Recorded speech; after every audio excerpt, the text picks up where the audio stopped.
कागल तालुक्यातील बेनिक्रे इथं ग्रामपंचायतीच्या विविध प्रश्नांवरून झालेली ग्रामसभा पोलीस बंदोबस्तात पार पडली। सकाळी 11 वाजता सुरू झालेली सभा सायंकाळी 5 वाजेपर्यंत चालली। जवळपास 6 तास चाललेल्या या ग्रामसभेत ग्रामस्थांनी विकास कामं, निधी खर्च, कृषी फोटो अपलोड प्रकरण तसंच ग्रामपंचायतीच्या कारभारासंदर्भात प्रशासनाला जाब विचारला। ग्रामसभेदरम्यान काही युवकांनी विकास कामांमध्ये अनियमितता झाल्याचा आरोप करत संबंधित कामांची चौकशी करून दोषींवर कारवाई करण्याची मागणी केली। अनेक महिन्यांपासून प्रलंबित असलेल्या प्रश्नांवर चर्चा होत असल्यानं सभेत वातावरण काही काळ तणावपूर्ण बनलं होतं।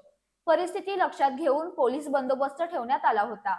ग्रामपंचायत अधिकाऱ्यांनी विविध विकास कामांची माहिती देत प्रलंबित कामं पूर्ण करण्याचं तसंच आवश्यक ती चौकशी करून योग्य ती कारवाई करण्याचं आश्वासन दिलं। ग्रामस्थांनीही गावातील मूलभूत सुविधांबाबत आपली मतं ठामपणे मांडली। या ग्रामसभेला ग्रामपंचायतीचे अधिकारी, ग्रामस्थ तसंच विविध मान्यवर उपस्थित होते।